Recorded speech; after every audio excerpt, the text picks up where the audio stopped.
সুন্দরবন হচ্ছে প্রায় বলা যায় সর্বশেষ বন।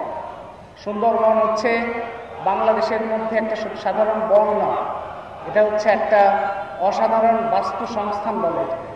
এটা সমুদ্র, লোনা পানি, মিষ্টি পানি, জলভূমি, স্থলভূমি, মাটি, পানি সমস্ত কিছুর সমন্বয় এটা অতুলনীয় একটা বাস্তু সংস্থান তৈরি করেছে, যার তুলনা পৃথিবীতে নাই। এবং এটা হচ্ছে বৃহত্তম ম্যানগ্রোভ ফরেস্ট, যার পরিবেশ শোধনের ক্ষমতা অনেক বেশি। এবং এটা বাংলাদেশের দক্ষিণাঞ্চলে একটা বিশাল প্রাকৃতিক প্রাচীর হিসেবে কাজ করে। বাংলাদেশের মানুষ ঝড় ঝঞ্ঝা মোকাবেলা করে, বন্যা মোকাবেলা করে এ পর্যন্ত এসেছেন। তাদের পাশে প্রকৃতির এই লাখো বছরে তৈরি হওয়া সুন্দরবন তার পাশে একটা শক্তিশালী আশ্রয় হিসেবে অবস্থান করেছে। উপকূলীয় অঞ্চলের প্রায় 4 কোটি মানুষের জীবন নির্ভর করে সুন্দরবনের উপর। যদি সুন্দরবন না থাকে 4 কোটি মানুষের মৃত্যু পরোয়ানা লেখা হবে। 4 কোটি মানুষ যে কোনো বড় ধরনের প্রাকৃতিক দুর্যোগে কোনো ধরনের প্রতিরক্ষা ব্যবস্থা থাকবে না, তারা অরক্ষিত হয়ে পড়বে। যদি সুন্দরবন না থাকে লবণাক্ত পানি যেভাবে প্রবেশ করত আগে আর এখনও যেভাবে প্রবেশ করে তার চাইতে অনেক বেশি মাত্রায় প্রবেশ করে। যদি সুন্দরবন না থাকে প্রাণ বৈচিত্র্য, প্রাণ প্রকৃতির যে ভারসাম্য আমাদের পুরো দেশের মানুষকে সহায়তা করে, সেই প্রাণ প্রকৃতির পরিবেশ ভারসাম্য সেটাও নষ্ট হয়। বক্তব্য হচ্ছে যে সুন্দরবনকে ধ্বংস করে বিদ্যুৎ কেন্দ্র, কয়লা বিদ্যুৎ কেন্দ্র করা যাবে না। সুন্দরবনকে অরক্ষিত করে, সুন্দরবনকে বিনাশ করে কোনো বিদ্যুৎ কেন্দ্র অর্থনৈতিকভাবে, পরিবেশগতভাবে কোনো ধরনের যুক্তির দিক থেকেই গ্রহণযোগ্য হতে পারে না। বিজ্ঞান, বৈজ্ঞানিক তথ্য বিশ্লেষণের কথা আমরা জানি, তথ্য উপাত্তের কথা জানি, অনেকভাবে আমরা প্রমাণ করেছি এটা। এবং সারা বাংলাদেশে, ভারতে এবং বিশ্বব্যাপী এমন কোনো বিশেষজ্ঞ আমরা পাই নাই যিনি সৎ, যিনি দায়িত্বশীল, যিনি বিজ্ঞানকে বিজ্ঞান হিসেবে দেখেন, কোনো স্বার্থ দ্বারা পরিচালিত নয়, এরকম একজন বিজ্ঞানী আমরা পাই নাই যিনি বলেন যে রামপাল কয়লা ভিত্তিক বিদ্যুৎ কেন্দ্র হলে সুন্দরবনের ক্ষতি হবে না।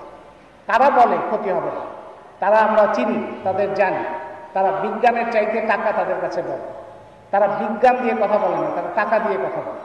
এবং টাকা, স্বার্থ এগুলো দিয়ে যারা ভাড়ায় নিযুক্ত হয় সেই ধরনের তথাকথিত বিশেষজ্ঞরাই কেবল বলতে পারে যে রামপালে কয়লা ভিত্তিক বিদ্যুৎ কেন্দ্র হলেও কোনো ক্ষতি হবে না, সুন্দরবনের কোনো ক্ষতি হবে না। এখন মাঝে মধ্যে আমরা এরকম যুক্তি শুনি যে উন্নয়ন করতে গেলে তো কিছু ক্ষতি হয়। কোন ক্ষতিটা আমরা গ্রহণযোগ্য মনে করি, কোন ক্ষতিটা আমরা গ্রহণযোগ্য মনে করি না, কেউ মনে করবে এটা কাণ্ডজ্ঞানী বলবে যে কোন ক্ষতিটা গ্রহণযোগ্য, কোনটা না। উন্নয়ন করতে গেলে নদী শেষ হয়ে যাবে, পাহাড় শেষ হয়ে যাবে, লক্ষ লক্ষ মানুষের জীবন জীবিকা ধ্বংস হবে, এটাকে উন্নয়ন বলে। সরকার সবসময় বিভিন্ন সরকার আমাদেরকে উন্নয়ন বিরোধী আখ্যা দেয়। আমরা বলি যে যদি যে উন্নয়ন নামে যে প্রকল্প মানুষের ক্ষতি করে, প্রকৃতির ক্ষতি করে, দেশকে বিপন্ন করে, সেটা কোনো উন্নয়ন প্রকল্প নয়। উন্নয়ন হচ্ছে সেটাই যেটা মানুষের জীবনকে সমৃদ্ধ করে, মানুষের জীবনকে দীর্ঘস্থায়ী করে এবং পরবর্তী অনেক প্রজন্মের জন্য যা নিরাপত্তা, নিশ্চয়তা এবং এক জীবিকা সহ তার জীবনের একটা বড় ধরনের সমৃদ্ধি নিয়ে আসতে পারে, সেটাকে আমরা উন্নয়ন করি। সেই জন্য আমরা সবসময় বলেছি যে বিদ্যুৎ কেন্দ্রের বহু বিকল্প আছে, সুন্দরবনের কোনো বিকল্প নেই। আমাদের সাথে পাল্টা তর্ক করতে গিয়ে বা আমাদের বিরুদ্ধে যুক্তি দিতে গিয়ে এই ভাড়াটে বিশেষজ্ঞ সহ স্থাবক বিভিন্ন ধরনের লোকজন তারা যে ধরনের যুক্তি বিন্যাস করে, সেই যুক্তি বিন্যাসের কিছু কিছু উত্তর আপনারা আমার আগের বক্তব্যের কাছ থেকে পেয়েছেন। আসলে এই বৈজ্ঞানিক তথ্য বিশ্লেষণ করতে হয় না। যদি একজন মানুষ কাণ্ডজ্ঞান প্রয়োগ করে, একটা গাছ, একটা বনাঞ্চল, তার পাশে যদি কয়লা পোড়ানো হয় কী ধরনের ক্ষতি হতে পারে এটা মানুষ চোখে দেখলেই বুঝতে পারে, কাণ্ডজ্ঞান থেকে বুঝতে পারে। সেইখানে সুন্দরবনের উপরে 47 লক্ষ টন বছরে কয়লা পোড়ানো হবে প্রতিদিন। আপনারা ম্যাপ দেখলে দেখবেন সুন্দরবনের এক মাথা থেকে আরেক মাথা পর্যন্ত কয়লা পরিবহন করা হবে। 12,000-13,000 টন কয়লা পরিবহন করা হবে প্রতিদিন, 365 দিন, এর মধ্যে কোনো ছুটি নাই। এবং পুরো 30 বছর ধরে কয়লা পরিবহন করা হবে। এবং এই পরিবহনের কারণে এবং পোড়ানোর কারণে, পরিবহন এবং পোড়ানোর কারণে বায়ু দূষণ, পানি দূষণ এবং সমস্ত দূষণের সমস্ত হিসাব নিকাশ যে কোনো কাণ্ডজ্ঞান সম্পন্ন দায়িত্ববোধ সম্পন্ন ব্যক্তি হিসাব করলে এটা পেতে পারে। কিন্তু এটা পাল্টা যুক্তি দিতে গিয়ে যারা কোম্পানির স্বার্থকে বাংলাদেশের স্বার্থের চাইতে বড় করে দেখে, আসলে একটা কোম্পানি দাবি করতেই পারে, বহু কোম্পানি বিজ্ঞাপন দেয়, টেলিভিশন নিরাময় হয়।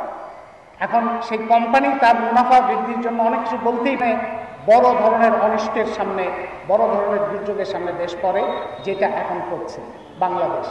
পুরো কোম্পানির স্বার্থ দেখতে গিয়ে আজকে যে বিনিয়োগ হচ্ছে, সেই বিনিয়োগে প্রধান ভূমিকা পালন করছে ভারতের এনটিপিসি। যা বিনিয়োগ হবে তার একটা বড় অংশ থেকে তাদেরই লাভ হবে। বাংলাদেশে যে বিদ্যুৎ কেন্দ্র কনস্ট্রাকশন হবে সেটা ভারতের ভেল নামে একটা কোম্পানি, তারা কনস্ট্রাকশন করবে। এই খাতে যা বিনিয়োগ হবে তার থেকে ভেল কোম্পানির লাভ হবে। এই বিদ্যুৎ কেন্দ্রের জন্য যে ঋণ, সেই ঋণ দেবে এক্সিম ব্যাংক, ভারতের এক্সিম ব্যাংক। ঋণ প্রদানের মধ্যে দিয়ে তার যে লাভ হবে সেটা এই এক্সিম ব্যাংকের লাভ হবে। তারপরে কয়লা, সে কয়লাও ভারতের কোল ইন্ডিয়া সরবরাহ করবে বলে সমস্ত লক্ষণ দেখা যাচ্ছে। সুতরাং কয়লা সরবরাহের যে লাভ সেটাও তাদেরই লাভ হবে। সুতরাং সব ক্ষেত্রে তাদের লাভ, কোনো সন্দেহ নাই এটা। এবং বাংলাদেশের হচ্ছে পুরোটাই ক্ষতি। তার বিদ্যুৎ কিনতে হবে অনেক বেশি দামে, এবং তার বড় একটা আশ্রয় এবং অস্তিত্ব সেই সুন্দরবন ধ্বংস হয়ে যাবে।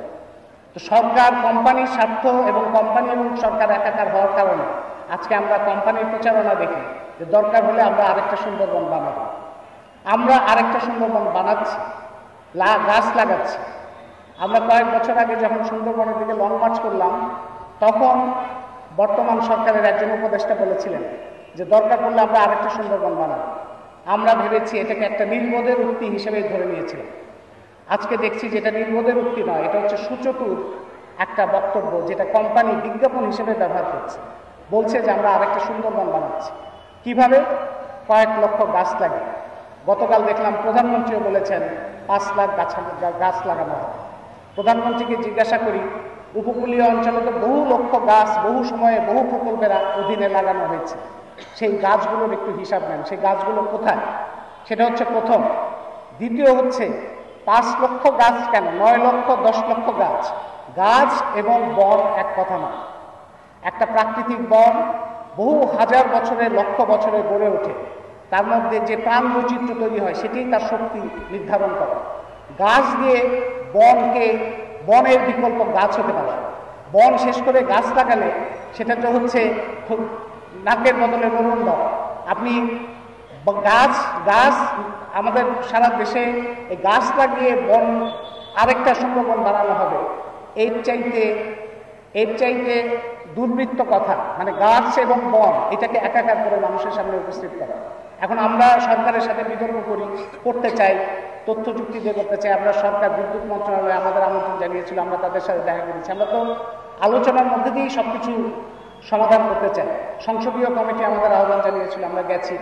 তারা যে কোনো মূল্যে কোনোভাবেই যুক্তি তর্কের মধ্যে তারা আসবে, বৈজ্ঞানিক তথ্য বিশ্লেষণের মধ্যে আসবে। তারা এই ধরনের সমাধান দেবে যে আমরা গাছ লাগিয়ে আরেকটা সুন্দরবন বানাবো। এই ধরনের যুক্তি দিয়ে তারা জনগণের সামনে পরাজিত। কারণ যে কোনো কাণ্ডজ্ঞান সম্পন্ন মানুষ বোঝেন যেটা কতটা ভুল, কতটা নির্বোধের উক্তি। এবং সেই যুক্তিতে পরাজিত হয়ে আপনারা লক্ষ্য করেছেন, আমার আগে বক্তারাও কিছু কিছু বলেছেন, গত কয়েক মাসে খুলনা, রংপুর, বগুড়া রাগায় শক্তি প্রয়োগ করতে যাচ্ছে। এটা কি নির্দেশ করে? এটা সরকারের শক্তি নির্দেশ করে, এটা সরকারের দুর্বলতা নির্দেশ করে, এটা সরকারের ভীতি নির্দেশ করে, এটা সরকারের নৈতিক পরাজয় নির্দেশ করে। কেউ যদি যুক্তি দ্বারা পরিচালিত হতে পারে, কারো যদি যুক্তি যথেষ্ট শক্তিশালী হয়, তাহলে তার বল প্রয়োগ করার দরকার হয় না, প্রতারণা করার দরকার হয় না, বিজ্ঞাপনী প্রচারের দরকার হয় না, হুমকি হামলা এই সমস্ত আশ্রয় নিতে হয় না, ভাড়া করে বিশেষজ্ঞ আনতে হয় না, ভাড়া করে বিজ্ঞাপনী কোম্পানিকে কাজ দিতে হয়। তার যুক্তি শক্তিশালীভাবে তাকে জনগণের সামনে শক্তিশালী জায়গায় অবস্থান করে। এখন কাণ্ডজ্ঞান দিয়ে যেটা বোঝা যায়, সেটা বাংলাদেশ সরকারকে আমরা যথেষ্ট বৈজ্ঞানিক তথ্যপত্র দিয়ে বোঝাতে পারছি না কেন? সেখানে কোনো স্বার্থের যোগ থাকে, যদি কোনো সেখানে দায় থাকে, যদি সেখানে মাথা বন্ধক দেওয়ার মতো কোনো ব্যাপার থাকে। বাংলাদেশের সরকার ভারতের এই কোম্পানি, এই ফারাক্কা থেকে শুরু করে সুন্দরবনের জন্য ক্ষতিকর অনেক কিছু হয়েছে। আর বাংলাদেশ ভারতের এই স্বার্থ, কর্পোরেট স্বার্থ রক্ষা করার জন্য এটা করছে। চীনের কর্পোরেট স্বার্থ রক্ষা করার জন্য কাজ করছে, রাশিয়ার কর্পোরেট স্বার্থ রক্ষা করার জন্য গ্যাস খাতে নানা রকম কাজ করছে, মার্কিন কর্পোরেট স্বার্থ ব্যবসায়িক স্বার্থ দেখার জন্য বঙ্গোপসাগর দেখছে। শুধুমাত্র বাংলাদেশের স্বার্থ দেখার মতো লোক সরকারের মধ্যে আমরা খুঁজে পাচ্ছি না। প্রকৃত উন্নয়নের প্রশ্নের দিকে বাংলাদেশের মানুষ এবং সারা বিশ্ব, এই দক্ষিণ এশিয়া জুড়ে একটা আন্দোলনের আবহাওয়া তৈরি করে। আপনারা জেনে খুশি হবেন এবং হয়তো জানেন যে ভারত এখানে এই সর্বনাশ করতে যাচ্ছে, সেই ভারতের জনগণ আমাদের সাথে সংহতি প্রকাশ করছেন। ভারতের বিজ্ঞানী, ভারতের পরিবেশবিদ, ভারতের যারা সজাগ মানুষ, সম্পদ বাংলাদেশের সম্পদ, এই অঞ্চলের সম্পদ। সুতরাং তার আরেকটা অভিযোগ বলা হয় যে আমরা বিদ্যুৎ উৎপাদনের বিষয় বুঝতে পারি না এবং বিদ্যুৎ উৎপাদনের বিরোধিতা করছি। স্মরণ করতে পারার দাবি জানিয়েছি, এই বিভাগীয় সমাবেশ থেকে দাবি জানাচ্ছি, আগামী 18ই অক্টোবর আমরা ভারতীয় প্রধানমন্ত্রীর কাছে খোলা চিঠি দেব। বাংলাদেশের প্রধানমন্ত্রীর কাছে 28শে জুলাই দিয়েছি, ভারতীয় প্রধানমন্ত্রীর কাছেও দেব।